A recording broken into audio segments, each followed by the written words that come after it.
The moment I found out, everything changed. I was standing in our laundry room, surrounded by the familiar scent of fresh detergent and the hum of the washing machine. It was a typical Sunday morning in our suburban Atlanta home, or so I thought. I had just loaded a new batch of clothes into the washer when I noticed a bright pink sundress tangled among my own clothes. I did not recognize it, and a shiver ran down my spine. I tried to brush it off, thinking maybe it was a charity donation Joshua had brought home. But as I started to unload the washer, I found more women's clothes, a yellow t-shirt, a pair of distressed denim shorts. My mind went blank. Who did these belong to? I felt a cold sweat break out on my forehead.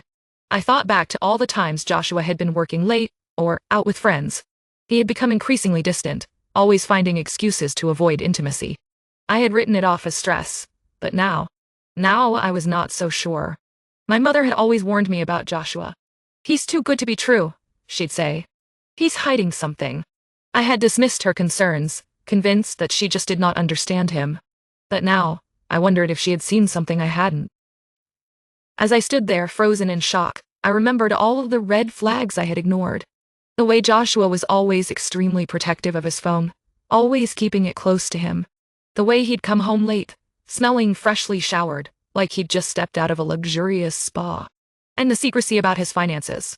I had always assumed it was just because he was trying to be responsible with our money. But what if it was more than that?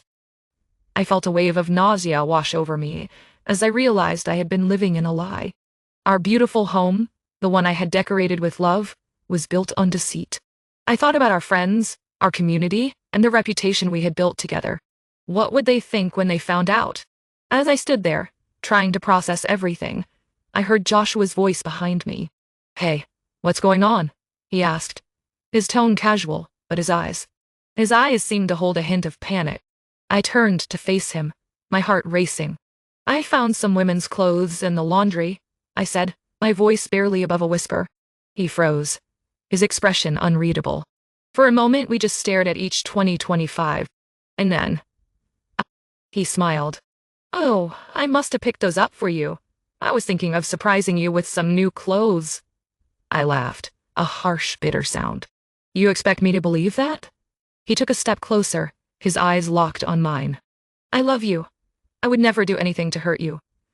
But I saw it in his eyes, the fear, the guilt. He was hiding something, and I was determined to find out what. "I need to see your phone," I said, my voice firm. He hesitated, and for a moment, I thought he was going to run. But then, he handed it over. As I scrolled through his messages, my heart sank. There were texts from a woman named Sarah, talking about a child, a house, and a life they had built together. 7 years Joshua had been secretly building a life with someone else. 7 years he had been lying to me. I felt like I had been punched in the gut. I could not breathe. I could not think.